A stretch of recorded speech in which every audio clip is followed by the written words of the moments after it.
प्यारे बच्चों, आज हम उमंग वर्कबुक से वर्कशीट नंबर 3 जिसका नाम है नानी का पिटारा करने जा रहे हैं। इसमें हम पहले इस कविता को पढ़ेंगे, तो सभी बच्चे बुक निकाल लेंगे और वर्कशीट नंबर 3 निकालेंगे और कविता को मेरे साथ पढ़ेंगे। बड़ी सयानी मेरी नानी, रोज सुनाती मुझे कहानी। हर चीज की कदर वो जाने, हर वस्तु के गुण पहचाने। आओ देखो नानी का पिटारा, निकलेगा कुछ बड़ा ही प्यारा। फटे पुराने मौजों से बनाती हैं खिलौने। चूहा बिल्ली तोता देखो प्यारे प्यारे बौने।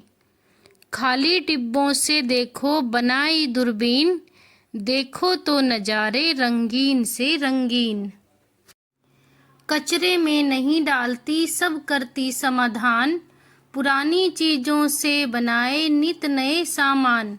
नानी से ले हम कुछ अकल, तभी खुशहाल होगा आने वाला कल। तो ये कविता हमने पढ़ी जिसमें हमने नानी से बहुत सारी चीज़ें सीखी कि नानी के अंदर कितने गुण हैं, उन्होंने पुरानी चीज़ों से कितनी सारी चीज़ें बनाई हैं। अब इस कविता के प्रश्न उत्तर देख लेते हैं। प्रश्न 1, नानी क्या सुनाती हैं?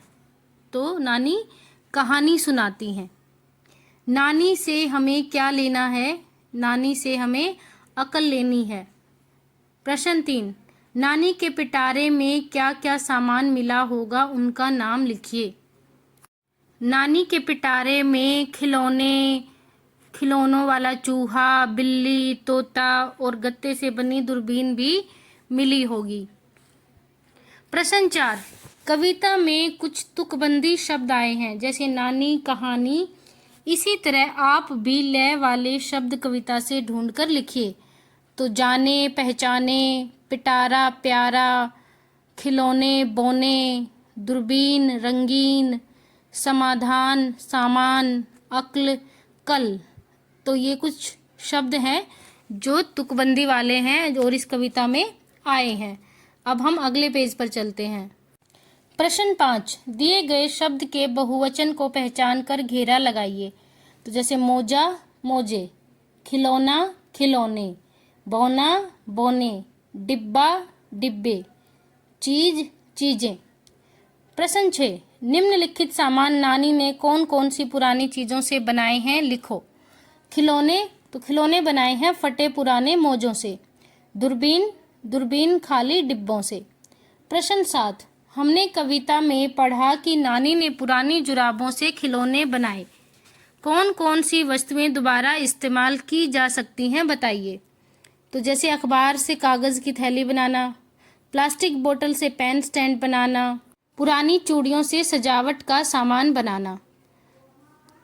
नानी बाजार गई, उन्होंने कुछ सामान खरीदा। खरीदी गई वस्तुओं की कीमत शब्दों में लिखिए।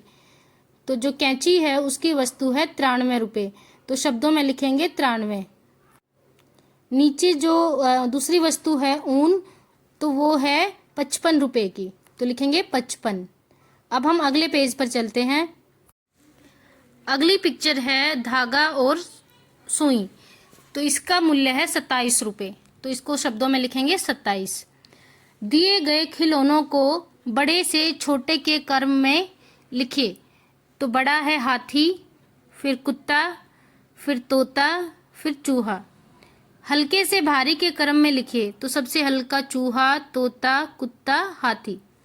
प्रश्न 8, नानी ने पुरानी चादर में से मेजपोश बनाने की सोची, लेकिन उनके पास कपड़ा मापने के लिए कोई फुट्टा या इंच टेप नहीं था।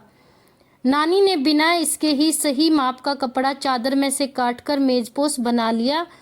आप बताइए कि नानी ने सही माप का कपड़ा कैसे मापा होगा। तो नानी ने कपड़ा मेज पर रख कर माप लिया होगा।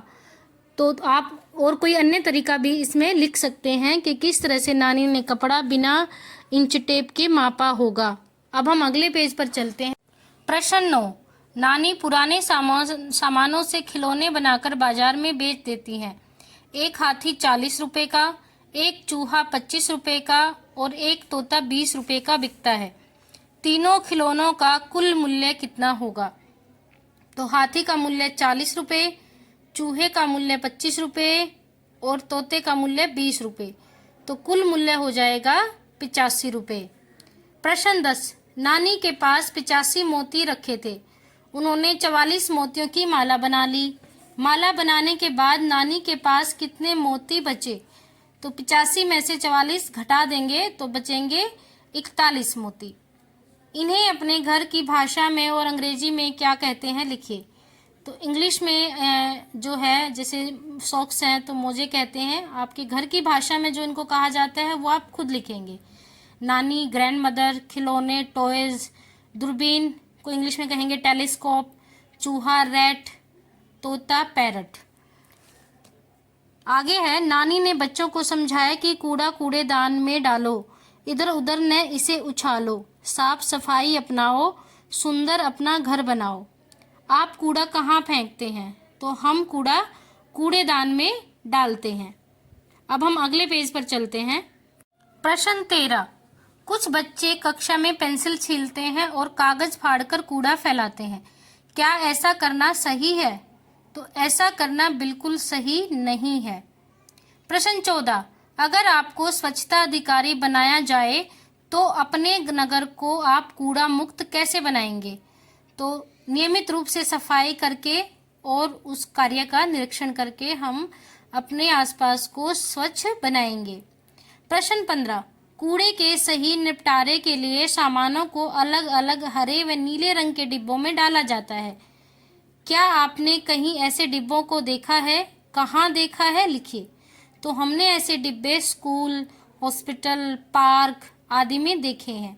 जो नीला डिब्बा होता है उसमें हम सूखा कचरा डालते हैं और जो हरा डिब्बा होता है उसमें हम गीला कचरा डालते हैं। सूखा कचरा अलग और नीला कचरा अलग डिब्बे में ही डालें। अब हम अगले पेज पर चलते हैं। नीचे दिए गए कूड़े को सही डिब्बे तक निशान लगाकर पहुंचाइए। तो जो पहला जो चित्र दिया है उसमें छिलके और कुछ फल फ्रूट हैं, तो ये गीला कूड़ा है, तो इसको हम हरे डिब्बे में डालेंगे। जो गत्ता है वो भी गीले में आएगा क्योंकि वो गल जाएगा, तो उसको भी हम हरे डिब्बे में डालेंगे। तो जो सूखे कूड़े का चित्र है उसको हम नीले डिब्बे के साथ मिलाएंगे और जो गीले कूड़े का चित्र है उसको हम हरे डिब्बे के साथ मैच करेंगे। नेक्स्ट क्वेश्चन है, We use these objects in our house and school. Write the names of these objects. तो जो फर्स्ट पिक्चर है वो है वाइपर, सेकंड पिक्चर है ब्रूम, तीसरी पिक्चर है माइक्रोफाइबर क्लॉथ और लास्ट पिक्चर है डस्टबिन। अब इसके नीचे वाला पैराग्राफ हम पढ़ते हैं। My lovely grandmother. Meenu and Tina went to their grandmother's house in Bareilly on Sunday.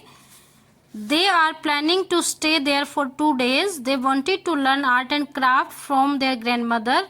They made a beautiful birthday card for their mother with the help of their grandmother. They are so happy. Grandma made hot pudding for them.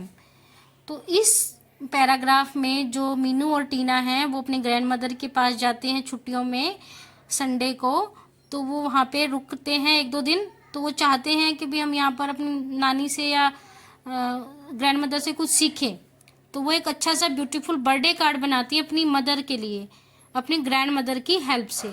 वो बहुत खुश हैं और grand माँ ने उनके खाने के लिए भी बहुत कुछ बनाया है। Write down the naming words from the passage in the space given below. तो जो पैसेज हमने अभी पढ़ा था उसमें नेमिंग वर्ड आए हैं, जैसे मीनू, टीना, बरेली, संडे।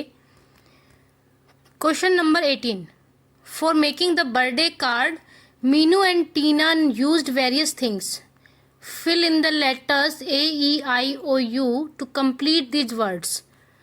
तो फर्स्ट में जो स्पेलिंग है वो कंप्लीट करेंगे। Pencil, brush, crayons, eraser, paper, ruler.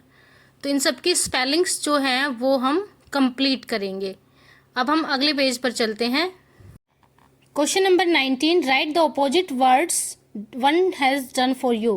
Beautiful, ugly, happy, sad, new, old, hot, cold, small, big. Question number 20, what should you do if a friend comes home. Tick correct the correct option. Do not open the door, तो ऐसा तो नहीं है कि आप दरवाज़ा नहीं खोलेंगे, या फिर आप अपनी चीज़ों को अरेंज और मैनेज करेंगे, तो ठीक है। गिव हिम और हर मास्क एंड सैनिटाइज़र, उसको मास्क और सैनिटाइज़र देंगे। तो कोई बाहर से आता है, कोविड के टाइम पे जैसे हम सब बाहर से आते थे तो सैनिटाइज़र और मास्क का इस्तेमाल करते थे, तो वो करेंगे। वेलकम योर फ्रेंड, तो अपने फ्रेंड का वेलकम करेंगे। गो आउट एंड प्ले, आप बाहर चले जाएंगे और खेलेंगे, तो जब आपके घर कोई आएगा तो आप ऐसा तो नहीं करेंगे। सर्व वाटर एंड स्नैक्स, आप उसको पानी और कुछ स्नैक्स के लिए पूछेंगे या सर्व करेंगे।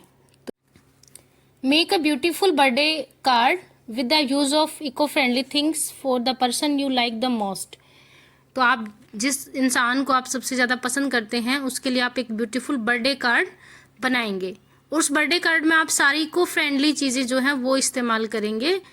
तो कोई भी एक सुंदर सा बर्थडे कार्ड आप बनाएंगे और यहाँ पर चिपकाएंगे। तो सभी बच्चे ये वर्कशीट नंबर 3 अपनी उमंग की वर्कबुक में करेंगे और उसे अपनी कक्षा अध्यापिका को दिखाएंगे। धन्यवाद।